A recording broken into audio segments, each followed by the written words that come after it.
Bonjour tout le monde. Salut. Bon, il est 14h01. Je pense qu'on Benjamin, on va profiter du temps. Avec plaisir. On va commencer. Alors, je vais d'abord éteindre le micro de tout le monde avant qu'on commence. Voilà. Il faudra que tu actives la tien. C'est fait. Voilà, super. Bon, alors encore une fois, bonjour à tout le monde. Je suis content qu'on continue notre émission de patrimoine chaque semaine et que vous êtes avec nous. Aujourd'hui, Benjamin ouais, merci pour nous concentrer un peu de temps. Et je sais que c'est un sujet qui est très, très, très, très important pour toi. Voilà. Alors peut-être tu commences, tu te présentes, d'où tu Avec, viens aussi. avec plaisir. Voilà. Écoute, d'abord, je vous remercie de me recevoir. Je suis très, très honoré d'être parmi vous. Même si je suis parisien, j'ai des origines ashkénazes alsaciennes assez fortes, puisque j'ai de la famille qui est originaire de Bischwiller, et en partie de Lorraine aussi, de Sarreguemines. Donc, je me sens un petit peu en famille avec vous aujourd'hui aussi. Et je suis, alors de formation, je suis universitaire, je suis docteur en droit et j'ai enseigné le droit pendant de nombreuses années. Je travaille maintenant en cabinet d'avocat, mais je suis aussi ministre officiant, Khazan.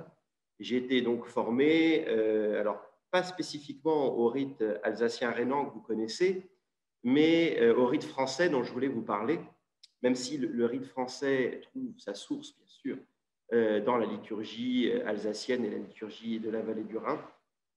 Il a aussi une spécificité dont je voulais vous parler aujourd'hui en évoquant les origines de ce rite, ce qu'a été la formation des ministres officiants des Khazanim jusqu'au milieu du XXe siècle et la raison pour laquelle ce rite français aujourd'hui est menacé et le travail que je mène moi de mon côté pour essayer justement de poursuivre ce rite français. Et on va en profiter pour ensuite écouter quelques morceaux choisis de ce rite français que je souhaiterais décortiquer avec vous parce que ce qui est très intéressant, au-delà des airs, c'est de voir que les personnes qui ont composé ces musiques sont évidemment des hébraïsants, des gens qui sont évidemment des musiciens accomplis et qui ont su allier la beauté de l'écriture musicale pour traduire toutes nos intentions de prière et pour traduire toute la force des prières qui sont récitées et de les avoir écrits justement pour magnifier, si j'ose dire, pour rendre cette prière encore plus forte. Voilà un petit peu le programme de notre rendez-vous d'aujourd'hui. Voilà, voilà. Donc, au début, qu'est-ce que le rite français? Alors, c'est vrai, tout vient d'Alsace, bien évidemment, sur la musique ashkénaze, c'est une évidence, même si c'est un rite qui est tout à fait spécial, puisque en réalité, pour parler de la musique synagogale française, celle-ci s'est construite, c'est-à-dire s'est transmise, disons, à partir de la moitié du XIXe siècle, au moment où on a décidé de mettre en musique cette tradition. Pourquoi? Pour une raison très simple. D'abord, c'est une question de transmission. Et ensuite, on s'est aussi rendu compte que la manière de faire de la musique était importante parce qu'elle avait un rôle sur les offices et sur la manière de fédérer la communauté. Et il ne faut pas oublier que cette rédaction, si je veux dire, cette mise par écrit de la musique se fait aussi dans le contexte de la création du consistoire, avec évidemment cette logique centralisatrice napoléonienne bien connue et cette volonté aussi d'unifier le rite sur l'ensemble du territoire, à une époque évidemment où on ne parlait pas comme on en parle aujourd'hui, de la multitude des communautés avec leurs identités. Et je pense bien sûr aux communautés séfarades d'Afrique du Nord, puisqu'on va parler tout à l'heure plus spécifiquement des communautés séfarades du sud-ouest de la France, ce qu'on appelle le rite dit portugais. Et donc, il y avait cette volonté d'assurer l'unité du rite, l'unité de la prière, qui passait donc par un rite commun pour, entre guillemets, toutes les synagogues, ce qui était un petit peu le but ultime au départ, au-delà d'un simple but de transmission. Alors, ce qui est assez intéressant, vous avez un poste qui a été créé, qui est le poste de directeur de la musique consistoriale, qui a tout d'abord été occupé par M. Samuel David, qui est l'auteur d'un recueil qui a été publié tout à la fin du XIXe siècle. Ce qui est assez amusant, et je vais vous lire un court extrait, c'est les raisons qui ont présidé à la rédaction de ce recueil, qui, outre musicales, sont des raisons très profondes sur le fonctionnement du culte. Et le grand rabbin, M. Zadok Khan, lui écrivait en ce sens dans la recommandation, puisque c'est l'ouvrage qui était approuvé par le rabbinat et par, évidemment, les autorités consistoriales. Et le grand rabbin Khan écrit à M. David: vous êtes tout à fait dans la tradition de notre culte en cherchant à assurer au chant choral une place importante dans nos offices. Le chant, accompagné ou non par les instruments, a toujours eu droit de domicile dans nos maisons de prière aux époques même les plus malheureuses. Il a soutenu la foi de nos pères et consolé leur tristesse. Autant et mieux que les paroles, il traduisait leur piété, leur douleur, leur résignation et leurs espérances. Et ce qui est intéressant, il nous dit: j'éprouve quelque tristesse à le constater, c'est un constat qu'on pourrait peut-être faire encore aujourd'hui nous-mêmes, mais c'est la vérité exacte. Nombre de nos fidèles, surtout dans les tribunes des dames, écrit-il, ne sont plus familiers avec la langue de nos prières. La Bible, le rituel sont pour eux des livres scellés. Leur participation à nos offices serait donc forcément stérile si, d'une part, le temple tout imprégné de la majesté divine ne possédait pas par lui-même une vertu mystérieuse qui agit sur les âmes en en faisant jaillir l'émotion. Si, d'autre part, les anciens chants religieux qui ont bercé notre enfance ou les compositions plus récentes de maîtres habiles qui surent faire vibrer les cordes du sentiment religieux ne suppléent à la suffisance de la prière simplement récitée. Vous avez compris, cher monsieur David, ces besoins du judaïsme actuel. Et si vous voulez, voilà, on voit, merci monsieur Roth, Voilà, il y a qui Michel Roth montre qui nous montre les livres. justement la 4e de couverture de cet ouvrage et qui est un petit peu le socle de ce rite français. Mille merci.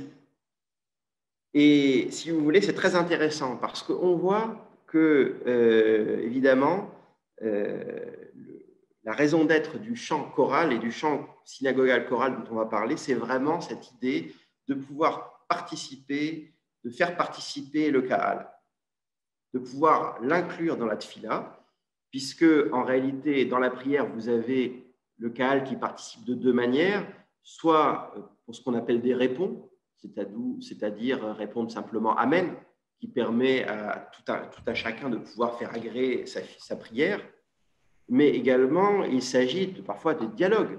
Il y a tout un moment où l'officiant, le chazan, va dialoguer avec la communauté. Et donc, si vous voulez, l'intérêt du chœur, c'est à la fois de vertu pédagogique, je dirais, puisqu'elle permet d'enseigner aux fidèles quand et comment répondre. Et le rôle du chœur aussi, c'est bien sûr de sublimer la prière, puisque le chœur peut accomplir, puisque ce sont en principe des musiciens qui sont formés à cet effet, qui vont donc pouvoir permettre de magnifier la prière par des chants, restituer, comme le disait l'auteur de ces lignes, la pureté des chants anciens, tout en permettant de s'élever et de rentrer dans cette prière. Donc la musique est une porte vers la prière. Et d'ailleurs, l'usage de la musique dans le judaïsme est très, très ancien. Si on regarde et si on s'intéresse, les auteurs ont beaucoup évoqué l'usage des instruments de musique au temple. Et notamment, même si ça a été parfois assez discuté après, l'usage de l'orgue, la magrefa, qui est en fait un orgue rudimentaire, on parle d'un orgue hydraulique qui marchait donc à l'eau, était utilisé au temple, c'est des choses qui sont avérées. Et quand on lit les psaumes, on se rend compte qu'il y a un usage très important des différents instruments, que ce soit la lyre, le luth. Et donc là, on voit quelques exemples d'orgues qui étaient présents dans différentes synagogues. Derrière Yoav, vous avez pu peut-être reconnaître le magnifique orgue qui ornait la synagogue des Halles, malheureusement disparu, comme on le sait aujourd'hui. Alors, Benjamin, si tu me permets, par rapport à la photo de la synagogue de Benfeld, Oui, en fait, c'est la synagogue qui, il y a à peu près 2 semaines, on a commencé la restauration de la synagogue. Eh ben, magnifique, je ne savais pas, tu vois. Donc, c'est... Alors ça, c'est une très bonne nouvelle, on peut dire, et par rapport au début de la restauration. Et actuellement, l'orgue, il est protégé, il est emballé. Et la dernière étape de la restauration, ce sera la restauration de l'orgue. Il faut faire ce qu'on appelle un relevage. Voilà. Euh, En fait, la DRAC a proposé il y a quelques années déjà à restaurer l'orgue et on va s'occuper de ça prochainement. c'est classé monument historique. Oui, oui. Ah, super. Ben, ça ne m'étonne pas si vous regardez le buffet, il est magnifique. Et puis, on voit juste au-dessus de la montre l'étape de la loi. Donc, si vous voulez, on voit bien que c'est un instrument, même si aujourd'hui, encore une fois, les choses sont discutées, qui fait intégralement partie du rite. Absolument, absolument. Et, l'orgue, il est assez bon état actuellement. Et on a même une facture de l'achat de l'orgue qui est à l'intérieur de l'orgue. Ah, c'est extraordinaire. Voilà, alors c'est une bonne nouvelle. Et voilà, je suis très content de partager ça avec vous. Ah oui, oui, bah écoute, bravo. Et puis j'en profite quand même pour vous féliciter de tout ce que vous faites. Je pense que l'ensemble de la communauté française pourrait s'inspirer de ce qui est fait dans le Bas-Rhin, que ce soit pour les activités qui sont faites pour les fidèles ou surtout pour la protection de ce patrimoine qui est magnifique. Franchement, c'est superbe. Euh, on On parle de a de rite la français. chance, on peut dire. Comment? On a de la chance. On est très, très riche. Oui, ben vous avez aussi beaucoup de gens qui travaillent pour ça aussi. On est Donc, très riche par rapport aux quantités de patrimoine. Pas par rapport au financement, mais voilà. tout à fait. Mais ouais, tu vois, on parle de patrimoine musical français. Il y a une partie dont je ne vais pas parler qui est une musique et un rite qui malheureusement aujourd'hui quasiment totalement disparu, c'est le rite du comtat vénessin. Tous les juifs du pape aussi avaient un rite, une musique dont il existe quelques traductions, quelques transmissions partielles, mais qui n'est absolument plus du tout utilisée aujourd'hui.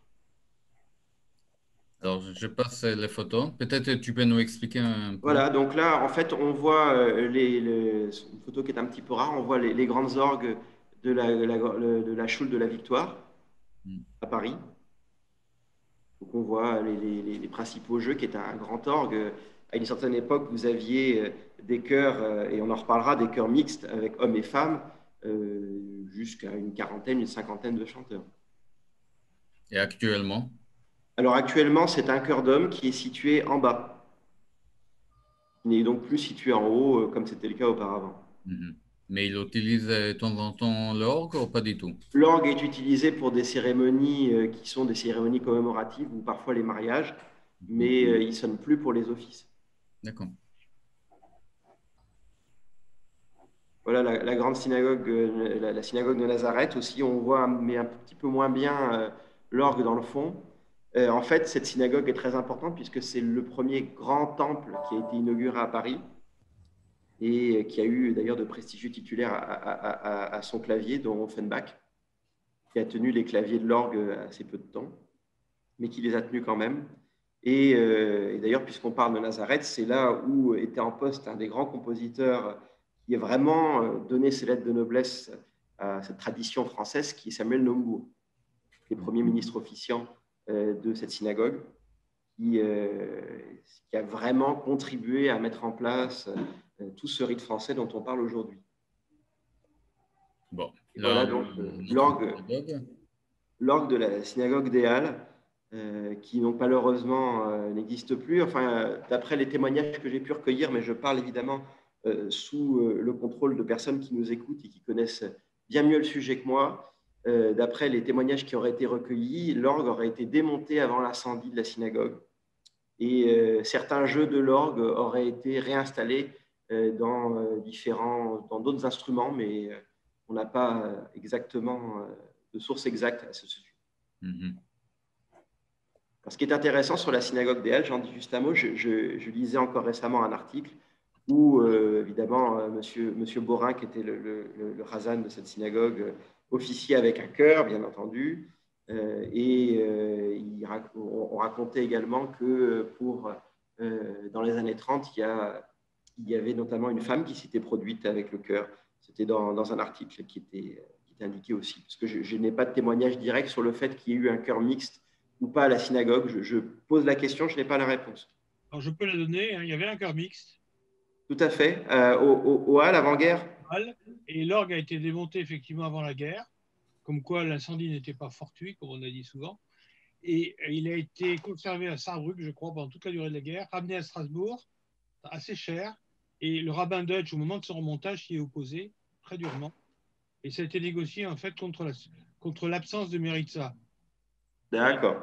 Et donc la Méritza a finalement été montée. Et l'orgue, dont on ne savait plus quoi faire, a été vendu par morceaux, effectivement. Une partie se trouve à Saint-Maurice à Strasbourg. Il y a et d'autres jeux d'orgue à Strasbourg. Mille merci, parce que vous voyez, c'est tout à fait intéressant de pouvoir. Ce n'était pas un argument, ça. C'était pas un argument. D'ailleurs, il était beaucoup, comme celui de Bainfeld, d'ailleurs. Bainfeld est tout petit, mais il y a des très beaux tuyaux devant, mais derrière, il n'y a pas grand-chose. Il y a peut-être peu de jeux derrière, mais la montre, effectivement, le buffet est très joli. Ah ben, il fonctionne bien encore. La dernière fois qu'il a fonctionné, c'est au mariage de ma fille. Ah, effectivement. Bon, maintenant, il y a une quinzaine de... Mes gosses ont 20 ans, donc il y a 25 ans, on va dire. Et moi, je l'ai joué il n'y a pas longtemps encore. Là, on voit le buffet de l'orgue de la synagogue de Reims aussi. Donc, quelques petites photos d'illustration que j'ai trouvées ça et là pour montrer effectivement cette place de l'orgue. Et j'ai cru comprendre, mais je parle aussi sous le contrôle de ceux qui nous écoutent, que l'orgue de la réfection de la synagogue de Mulhouse, l'orgue n'a pas été réinstallé. Oui, là, il y a une opposition du grand rabbinat, et puis bon, c'était plus entre net. Hein. Si on pouvait faire flamber Sud Bainfeld, il le ferait.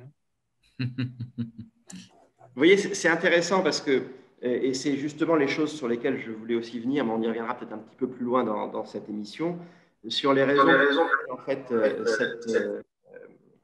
cette musique a été faite, les sources de cette musique et les raisons pour lesquelles aujourd'hui elle est menacée. Et les raisons pour lesquelles elle est menacée, c'est effectivement le développement de l'orthodoxie depuis une quarantaine, cinquantaine d'années, qui ont donc chassé l'orgue des offices réguliers, qui ont chassé également les chœurs mixtes. Et le fait que ce soit certaines communautés qui sont dites libérales se sont retrouvées les seules détentrices de cette tradition-là. Et j'aurai l'occasion d'en dire un petit mot. Mais là, pour le moment, on repart donc sur l'origine et donc sur cette volonté, si vous voulez, de pouvoir traduire donc là, des intentions de prière, de pouvoir faire participer les fidèles en indiquant les réponses. Et le chœur a donc cette fonction de pouvoir préciser la prière, être une aide à la prière et de pouvoir aussi, le cas échéant, pour des personnes qui ne maîtrisent pas l'hébreu, de pouvoir, ne serait-ce que de manière, j'oserais dire, d'oreille ou instinctive, de pouvoir percevoir le sens de la prière au travers de la musique. Et c'est une intention très, très pure et qui doit être en fait une invitation à aller au-delà, à étudier, à évidemment connaître l'hébreu, à pouvoir connaître les différentes étapes de la prière, connaître les différentes significations, pour pouvoir évidemment en adopter la plénitude, pas en adopter, mais en ressentir la plénitude. Mais la musique, c'est évidemment je dirais, un pas de porte, une manière de rentrer dans la prière qui est très importante. Et d'ailleurs, quand on y réfléchit, nous connaissons tous des airs qui nous ont bercés dans notre enfance et qui constituent un maillon indispensable dans la chaîne des générations. Pourquoi? Et parce que tout simplement, les enfants apprennent avec les parents et parfois ce sont les enfants qui, au fur et à mesure de leur apprentissage, permettent de ramener les familles dans les synagogues et permettent de partager à nouveau cette émotion de la prière. Et quand on a l'occasion de passer les Shabbatot ou soit les Sédarim, cette musique, elle joue un rôle très important parce que c'est un passage de flambeau. C'est une manière aussi de partager notre tradition, de partager le judaïsme tout autour de nous. Donc, la musique est vraiment très, très importante. Donc, pour revenir, le premier ouvrage, c'est celui de M. David. Merci encore, on plein de photos d'orgue grâce à M. Roth. Merci mille fois. Donc, ce premier ouvrage de M. David permet, si vous voulez, d'arrêter un certain nombre de compositions qui sont essentiellement, comme il le dit lui-même, des compositions qui sont d'ordre choral. Et ces compositions étaient généralement faites pour le Shabbat, pour les Yamim Noraïm, pour les fêtes de Tishri, c'est-à-dire surtout pour Rosh Hashanah et Kippour, et pour les mariages et certains événements commémoratifs. Mais, et comme il le disait lui-même et comme l'a dit après son successeur, M. Jules Franck, cet ouvrage a été, si j'ose dire, incomplet dans ce sens où il ne couvrait pas tous les différents noussards, c'est-à-dire tous les différents moments, les différents airs de la vie juive. Et donc, son successeur, M. Jules Franck, qui a publié un ouvrage tout aussi important qui est le Guide de l'officiant, que voilà, M. Roth va nous montrer. Superbe. Voilà. Qui est vraiment le digne successeur, qui est gardez-le précieusement parce qu'il est devenu introuvable aujourd'hui. Il y a grâce au site des Razanim de la vallée du Rhin, on peut trouver une version PDF, mais l'ouvrage en lui-même, moi j'ai réussi à en avoir un, mais l'ouvrage est très difficile à trouver. Et donc, M. Franck a le grand mérite d'avoir poursuivi le travail de Samuel David et a surtout permis de restituer les différents noussards. Parce que ce qui est important, c'est que, bien évidemment, comme vous le savez, la vie juive est totalement contiguë et continue avec le rythme de la vie, le rythme des saisons. Et donc, chaque fête a son identité. Et tout l'intérêt de la musique, c'est de pouvoir suivre ces différentes fêtes et de pouvoir varier les airs, des différents airs, que ce soit l'air du Baréchou, du Shema, du Kaddish, des différents Odou, de pouvoir à chaque fois les manier. Voilà, là, on voit le recueil de Naumbourg, qui est donc l'un des ouvrages de base qui a été édité, dont beaucoup de compositions d'ailleurs ont été reprises dans les ouvrages successifs. Donc, Jules Franck a vraiment eu cette volonté-là, si vous voulez, de poursuivre et surtout d'aller plus loin que ce qu'avait fait David, c'est-à-dire en mettant au service des Razanim des récitatifs extrêmement précis. Parce que, et ça c'est la spécificité de la tradition liturgique française, c'est que le Razan n'improvise pas. Nous sommes au service de la liturgie. Et donc le Razan est là pour perpétuer une tradition. Il n'est pas là pour réinventer la roue, il est là pour être fidèle et respectueux d'une tradition qui a été établie auparavant. Et donc, dans la liturgie, dans le rite français, ce qui n'est pas du tout la même chose, notamment par ce qu'on connaît du rite polonais ou de la tradition d'Europe de l'Est, où c'est une tradition d'improvisation, le rite français, c'est une tradition respectueuse, si j'ose dire, de l'héritage qui nous a été légué. Et donc, le Razan n'improvise pas. Et Franck est extrêmement clair dans la préface qu'il fait de son ouvrage en disant le Razan est là pour réciter et restituer une tradition que l'on s'est essayé de fixer. Donc, si vous voulez, c'est effectivement très important de garder à l'esprit qu'on a voulu unifier ce rite. Alors, ce qui est intéressant, et on retrouve dans ces deux ouvrages, c'est que ces ouvrages font également une part importante et qu'on oublie souvent au rite portugais. Qu'est-ce que le rite portugais? Le rite portugais, c'est un rite séfarade tout à fait spécifique, qui est en fait l'héritage des Juifs d'Espagne et du Portugal, qu'on connaît sous le nom du rite de Bordeaux, du rite de Bayonne, et qui, à l'origine, a présidé à la fondation de la synagogue Buffo à Paris, puisque cette synagogue a pour objet de perpétuer strictement le rite portugais. Alors, même si on entend moins de rite portugais à Buffo aujourd'hui, on l'entend toujours. Et la volonté donc de ces compositeurs qui sont, entre guillemets, presque autant de compilateurs que de compositeurs, a été de vraiment créer ce rite français en empruntant des compositions à la fois au rite portugais, au rite ashkénaze alsacien, et puis en créant des compositions nouvelles. Alors, il faut aussi ajouter une petite précision, l'ouvrage de David dont je vous parlais date de 1895, celui de Franck est postérieur, date du début du XXe siècle. Donc, malheureusement, entre 1871 et 1918, 1919, au moment où l'Alsace était malheureusement séparée de la France métropolitaine, de sorte que aussi la tradition liturgique alsacienne garde aussi une spécificité, mais qui est due largement aussi au voisinage de la vallée du Rhin, puisqu'il y a énormément de choses qui sont très communes avec certaines parties de la liturgie allemande. Et je pense bien sûr à Louis Lewandowski, qui est le grand compositeur juif allemand. Et je fais toute une petite parenthèse, c'est la raison aussi pour laquelle il est très connu aux États-Unis, puisque Lewandowski a été importé aux États-Unis par les différents juifs allemands qui ont émigré aux États-Unis dans les années 20, les années 30, au moment de la montée du nazisme. Donc, et pour reprendre donc, cette lignée des directeurs de la musique consistoriale, il faut citer quand même un grand nom qui malheureusement est peu évoqué, qui est celui de Léon Algazi.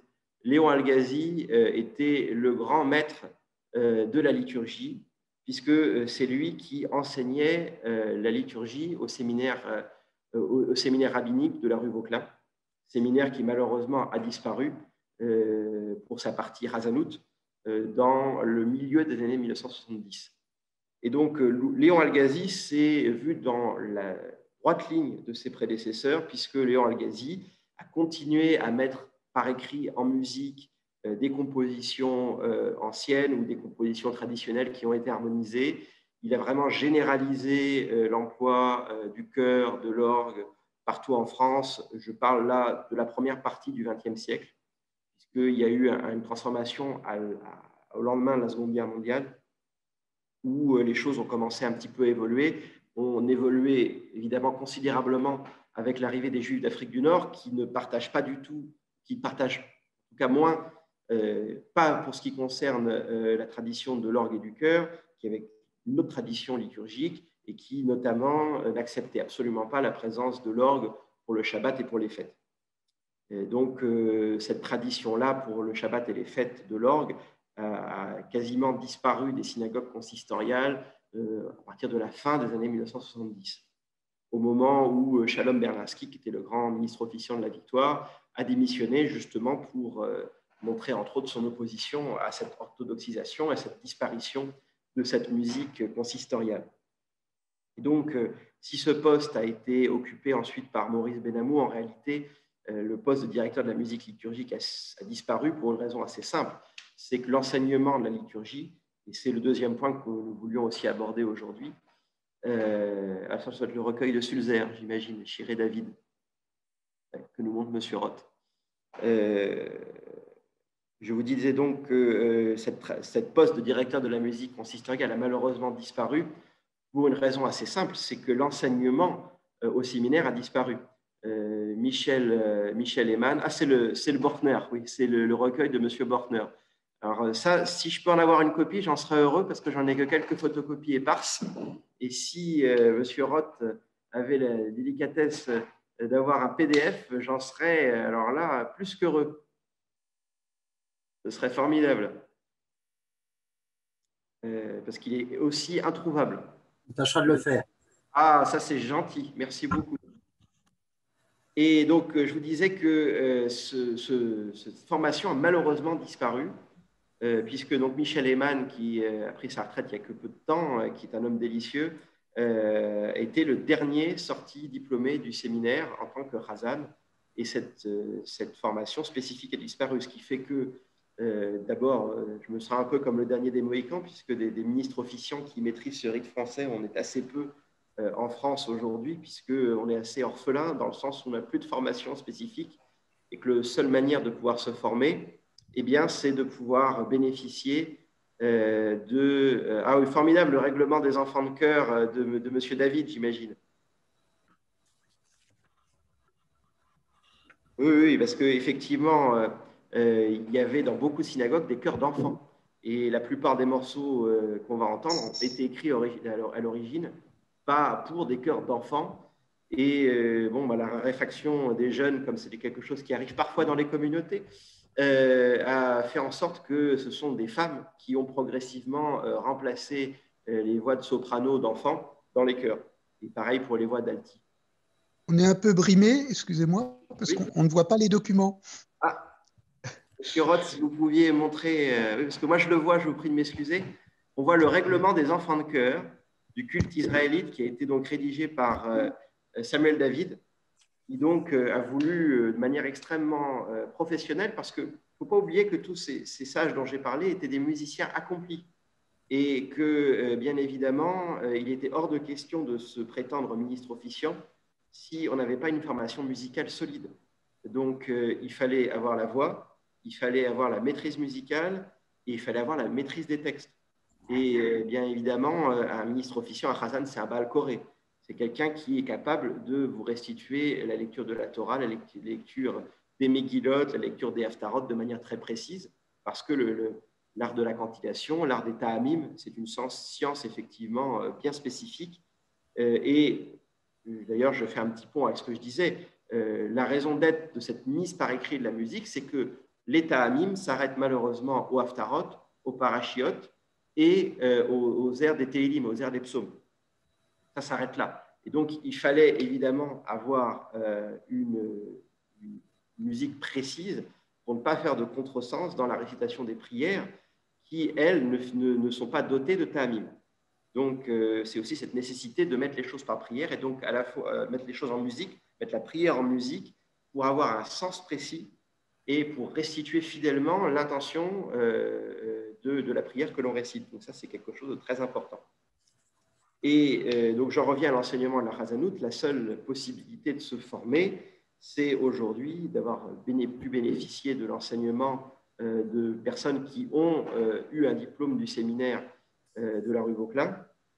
Moi, je pense, et j'en profite pour remercier avec vous une personne qui m'a beaucoup marqué, qui est M. Émile Kassmann, dont vous avez peut-être entendu parler, qui a été le grand ministre officiant de la rue Copernic, mais qui a été diplômé de la rue Vauquelin et qui a eu divers postes. C'est quelqu'un qui venait de Hongrie, qui a emmené avec lui toute une partie de la tradition hongroise, qui a été enfant de chœur à Buffo, qui donc maîtrisait aussi, puisqu'il ne faut pas l'oublier, les personnes dont je vous parle, ces ministres officiants, étaient à la fois titulaires d'un diplôme pour le rite ashkénaze et pour le rite portugais. Donc il y avait aussi cette volonté d'unifier le rite et que tout ministre officiant qui sortait de la rue Vauquelin était diplômé du rite portugais et diplômé du rite ashkénaze.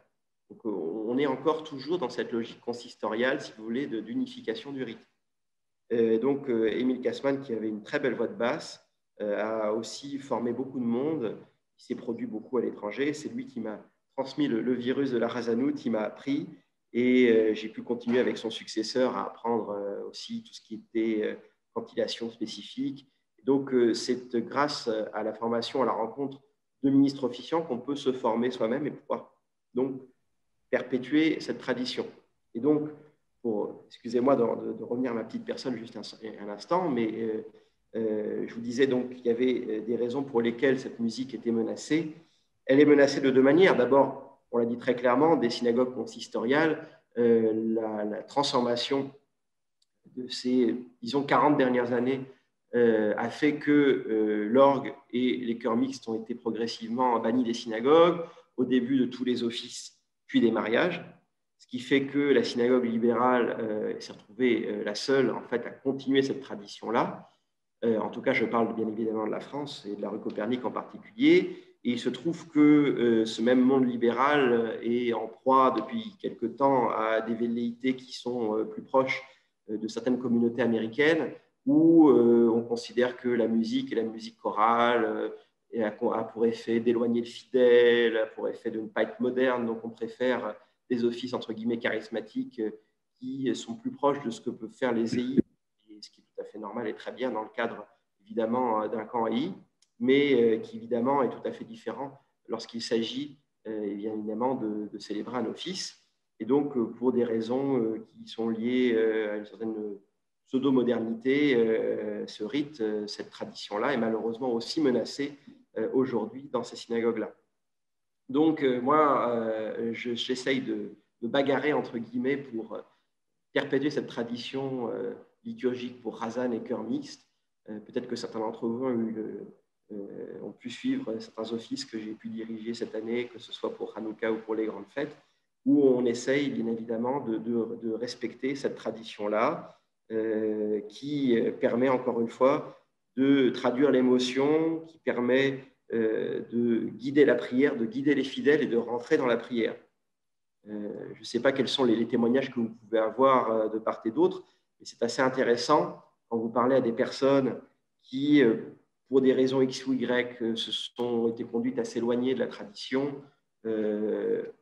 La musique, c'est un pont entre les gens et ça permet de faire rentrer les gens. Et ce qui est assez extraordinaire, c'est que des gens qui parfois n'ont pas mis les pieds dans une synagogue se retrouvent catapultés dans un univers parce qu'ils entendent cette musique, parce qu'ils se sentent partie de quelque chose, parce que ça fait référence à quelque chose qui est en soi, qui est en nous, et qui fait partie de nous-mêmes, de nos traditions. Je pense que si, pour tout le monde, on changeait votre ère ou notre ère de la Neila, notre ère du Avinu Malkeinu, on ne saurait plus très bien où on habite, parce que c'est des choses qui font partie de nous-mêmes, qui sont là depuis l'enfance, et qui, justement, voilà, permettent de faire vivre cette petite flamme qui est la kavana, que nous essayons de partager tous ensemble lorsque nous prions. Voilà, si vous voulez, pour moi, ce que c'est que cette musique liturgique. Et pour le vivre un petit peu avec vous, je voulais partager dans le temps qui nous reste quelques morceaux qui donc ont été enregistrés de cette liturgie pour chœur mixte, Chazan et chœur, et orgue, excusez-moi. Et donc, au tout début, j'aurais été heureux de partager avec vous deux exemples de la Kedusha, cette partie de la liturgie que vous connaissez bien, qui reprend les 3 formules de louange à l'Éternel qui sont tirées des visions des prophètes Isaïe et Ézéchiel, et qui symbolise en fait cet écho renvoyé au cœur céleste par l'Assemblée d'Israël, qui donc glorifie le nom de l'Éternel. Et donc, on va entendre 2 exemples de cette Kedusha. La première, c'est la Kedusha du rite portugais, qui est le Keter, qui est tiré du recueil d'Émile Jonas, qui est utilisé à différents moments, que ce soit pour les grandes fêtes ou les petites fêtes. Et donc, je vais vous partager donc, voilà, hop, cette Kedusha.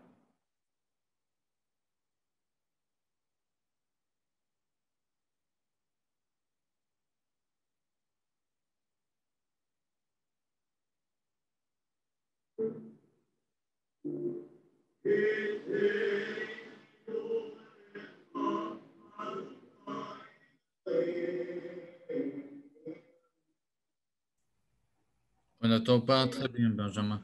Ah, Peut-être faire comme avant, le partage. oui, je vais faire. Toutes mes excuses. Hop. Je pense que ça devrait être bon. Non, Voilà. c'est pas le bon. Voilà. Hop.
Voilà, donc ça c'est un exemple du rite séfarade que vous pouvez... alors ce qui est intéressant, le texte est très très beau, on n'a pas tout le temps de tout traduire, mais ça fait référence à cette parabole de la couronne Keter. C'est un très beau texte séfarade, donc ça c'est voilà, un petit exemple de ce qu'on peut voir dans la liturgie portugaise et qu'on peut entendre. Un autre exemple de Kedusha que vous reconnaîtrez peut-être, alors c'est une Kedusha qui a une histoire. C'est la Kedusha de Salomon Rossi. Alors Salomon Rossi est un musicien qui est un contemporain de Monteverdi, qui a surtout été connu en France grâce à Samuel Nombourg, dont on a parlé tout à l'heure. Et donc Samuel Nombourg a fait connaître la plupart des compositions de Rossi grâce à un recueil qu'il a publié et qui justement l'a conduit à réécrire la Kedusha originale de Rossi qui était sur le texte du Keter et paroles sur musiques sur lesquelles il a finalement mis les paroles de la Kedusha ashkénaze et dont il a réécrit le schéma. Et c'est un schéma qui est très célèbre et que vous reconnaîtrez sans doute. Et d'ailleurs, ce qui est assez intéressant, on peut se demander pourquoi est-ce que le schéma figure dans la Kedusha. Tout simplement parce qu'à une époque où on avait interdit aux Juifs, encore une fois, de réciter le schéma, les rabbins avaient trouvé, et en fait, il y avait des gardes qui venaient surveiller dans les synagogues pour être certains qu'on ne récitait pas le schéma.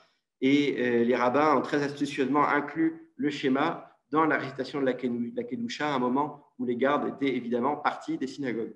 Donc voilà la Kedusha de Rossi, donc, qui est de la musique baroque.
Voilà, donc ça c'est le schéma de la Kedusha de Rossi que vous avez peut-être pu reconnaître. Je pense que c'est un morceau qui est assez... Benjamin. Allô? De quelle époque on parle? Alors, on parle d'un mixte, puisque en fait le schéma qu'on a entendu n'est pas de Rossi, il est de Nombourg, puisque la Kedusha était incomplète, Nombourg a dû la compléter. Et donc, il a ajouté ce schéma pour que la Kedusha soit complète, alors que les parties qu'on entend avant sont de Verdi. Donc ça, c'est de la musique du XVIIe siècle, celle de Verdi, de Rossi, excusez-moi, et celle de Nombourg, 19e. D'accord. Et d'origine, cette composition-là est du XVIIe siècle. Et qui a donc été réimportée par Nombourg au XIXe dans ce recueil où il y a beaucoup de psaumes qui ont été, pareil, mis en musique. Et c'est grâce à lui qu'on connaît l'œuvre de Rossi en grande partie. Donc ça, voilà deux exemples de Kedusha où on voit d'abord des origines diverses, mais qui sont assez intéressantes parce qu'on retrouve bien à chaque fois l'intention dont je parlais tout à l'heure. Et il y a un texte, une prière que j'aimerais partager maintenant avec vous, qui est, pareil, une prière qui est l'une des plus emblématiques des fêtes de Tishri, qui est le Unsan et Tokef. Alors, ce texte a une histoire puisque la légende veut, la tradition veut plutôt que Rabbi Amnon de Mayence, qui est malheureusement un grand martyr, a demandé à réciter avant la Kedusha lors des fêtes de Tishri, ce piout, et a expiré juste après. Pour nous, Ashkenazim, c'est effectivement, pour les Ashkenazim, c'est un poème qui est évidemment pleinement lié aux fêtes de Tishri, mais au-delà de ça, il traduit toute une part de doute, d'interrogation, de souffrance. Et juste avant d'entendre cette prière, ce chant, je voulais juste vous le traduire pour que on puisse faire la relation, et c'est ce que je vous disais, c'est ça qui est très important dans la liturgie, de faire le lien entre la prière, l'intention et l'écriture musicale. Unsan et Tokef, entretenons-nous de la sainteté de ce jour, car il est terrible et redoutable. Ta royauté y est affermie, ton trône est établi par ta grâce, et tu y sièges en vérité, car tu es juge, accusateur et témoin. Tu inscris et dénombres nos actes. Et tu te souviens de tout ce qui est oublié. Et là, vous allez voir dans le morceau, ce qui est intéressant, c'est qu'il y a tout un accélérando à ce moment-là. Tu ouvres le livre des souvenirs, où les faits s'énoncent d'eux-mêmes, portant le sceau de leur auteur. Alors le son du grand chauffard retentit, un murmure sourd se fait entendre, et les anges frémissent, saisis de terreur et de crainte, ils se disent, voici le jour du jugement, les armées célestes sont citées en jugement, car elles-mêmes ne sont pas innocentes à tes yeux lors du jugement. Si vous permettez, oui, le Netanet Tokef est devenu, je dirais, le grand lien entre religieux et laïcs en Israël. Très intéressant. Il n'y a aucun poème, aucun piout comme le Netanet Tokef qui est chanté tout simplement par tout le monde. Formidable. C'est peut-être à cause de l'interprétation de Yankele Rothblut, une interprétation israélienne, que c'est la guerre de Yom Kippour, que c'est devenu, je dirais, la lingua franca, tout simplement chanté par tout le monde, mais tout le monde, je ne connais pas d'Israélien qui ne connaît pas, laïque, et athée, agnostique et tout ce que vous voulez, qui avec le religieux chante ce piout. Vous voyez, c'est ça qui est important, c'est de partager cette émotion-là. Alors la version que vous allez entendre, c'est celle de Samuel David.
ספר הזיכרונות ומיה לו ויקורא וחוסם יד כל אדם בו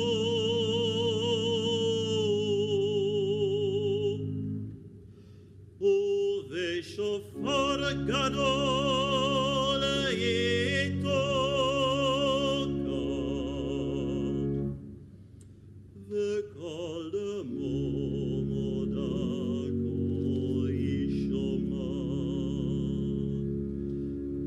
Malach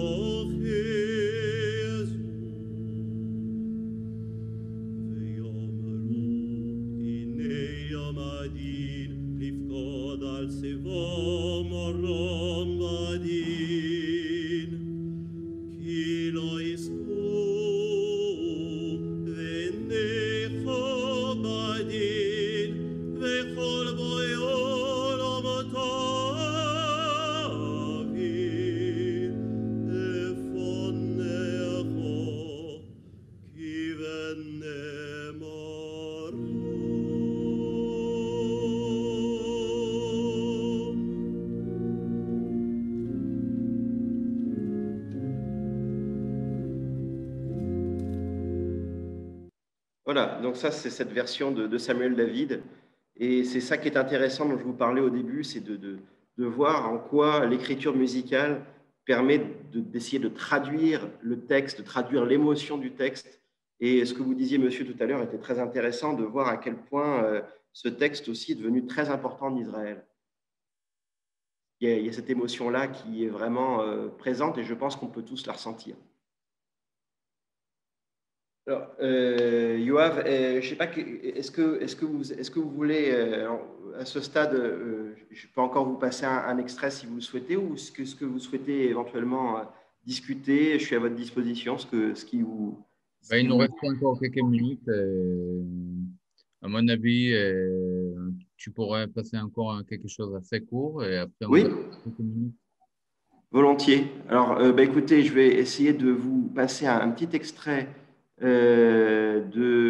pareil, des fêtes de Tishri, qui est bien évidemment la partie bien connue du vidouille de la confession des péchés, avec Onotovo et Oshamnu, avec l'air de Franck, de Jules Franck.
Voilà. Donc, je vous remercie. En tout cas, c'est un plaisir d'échanger avec vous. Ah, Yoav, je t'entendais pas. Magnifique, Benjamin.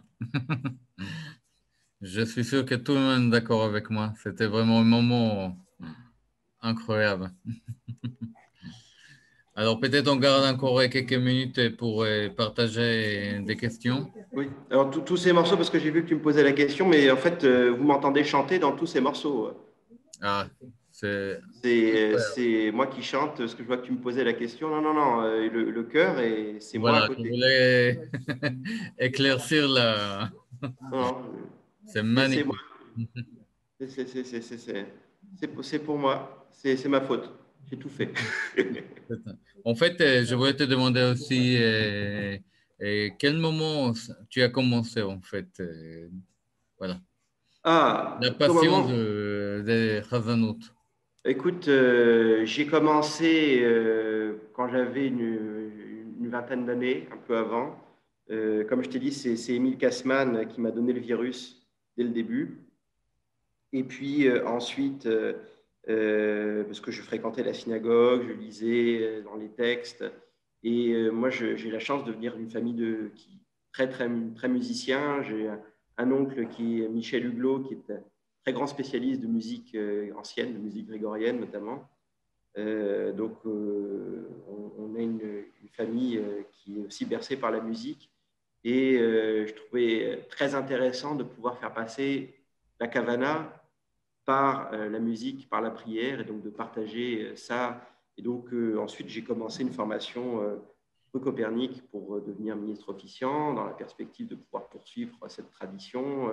Comme je le disais, malheureusement, j'ai l'impression que les choses sont moins bien engagées aujourd'hui pour les raisons que j'ai évoquées. Donc, j'ai été conduit à partir et à fonder cette association Col Nidré qui permet de faire vivre cette tradition. Et cette année, on avait dans des conditions cachères avec des teshuvotes précises, permis de pouvoir rassembler des gens pour ces offices. Et on a rassemblé entre 2 et 3 000 personnes pour les fêtes de Tishri. Bon, la dernière activité, c'était le Hanouka. La dernière activité, c'était Hanouka. On était à peu près 150 personnes à assister à distance, alors qu'on avait un petit minyan dans la choule, comme ceux qui ont pu le voir ont pu le constater. Et on va continuer pour les prochains offices qui sont programmés, c'est ceux de Pessah. D'accord. Et donc, on continue. Super. Oui. Bon. On continue. Si quelqu'un aimerait réagir par rapport. Oui, Jean-Pierre. Oui, alors, bah, écoute, j'aimerais bien qu'on démarre un jour par un office comme ça à Banfeld quand on aura l'orgue. Hein. Et, alors, à l'orgue, effectivement, on avait un Rassan qui chante. À Banfeld, on avait un Rassan qui était Léon Blum, qui chantait tout à fait selon ce rituel, qui avait une toute petite voix, qui était un tout petit monsieur, mais qui avait une très très belle voix, qui était capable de faire l'office en 1h20. C'est quand même un exploit, tout en étant distinct. Et l'orgue fonctionnait bien sûr avec un corps mixte. Alors, il y avait 5 personnes à la fin, jusqu'à à peu près 70-80 où la communauté n'a plus fait d'office. Et je dirais qu'il y a encore un office qui se déroule à Strasbourg selon ce rite, qui est l'office libéral de Strasbourg, où le chanteur est Philippe Kahn, qui a une voix extraordinaire, c'est avant tout un chanteur d'opéra, mais qui a complètement réappris la razanout et qui aujourd'hui est devenu un grand razan avec un défaut, c'est qu'il se croit obligé de mettre l'accent polonais. Alors ça me gêne toujours. Pour faire plus vrai. C'est un peu gênant. Et on trouve le même office encore, je l'ai entendu également il n'y a pas très longtemps. J'étais rendre visite à mon fils pour les fêtes à Genève. Et donc j'étais au Guil, au Genève libéral, où il y a un tas de gens comme la Baronne de Rothschild qui va là-bas. Et c'est la même razanout qui sert avec cœur mixte. Bah, c'est surtout aussi au Guil, à Genève, c'est François Garay qui est le rabbin du Guil et qui est le neveu d'Émile Kassmann. Qui est un type extraordinaire. Absolument. François, d'ailleurs, il vire tous ses successeurs potentiels parce qu'il dit qu'il veut prendre sa retraite, puis il ne la reprendra jamais.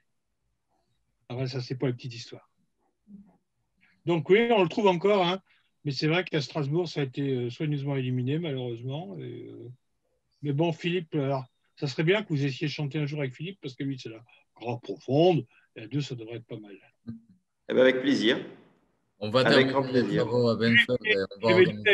J'avais deux David et je lui ai fait cadeau d'un. Ah, ça c'est gentil. Voilà. C'est un beau cadeau. Voilà, j'ai su de mon grand-père, alors ça va. Non, mais c'est des ouvrages qui sont très difficiles à trouver aujourd'hui, surtout. Ça, j'ai eu la chance d'en avoir 2. Ah oui, ça c'est bien aussi. Bon, est-ce que vous avez encore quelque chose à partager avec Benjamin? Sinon, Benjamin, je voulais te remercier énormément. Merci beaucoup. C'est un plaisir. Merci beaucoup. Bon, et la prochaine fois, tu viens chanter dans une synagogue. Avec plaisir. Ah, Quand vous voulez.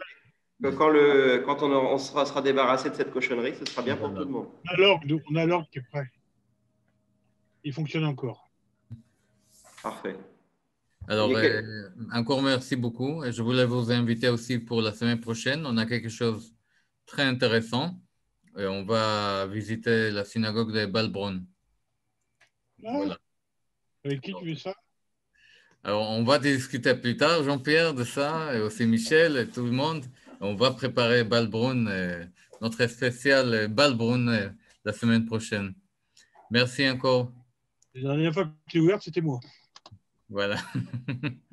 Merci Benjamin. Merci de votre accueil, c'est un plaisir d'être parmi vous. Et puis à bientôt, que ce soit par échange virtuel ou vers le plaisir de vous rencontrer de visu. Merci. Colto, plein de bonnes choses pour tout le monde. Au revoir. Merci. Au revoir.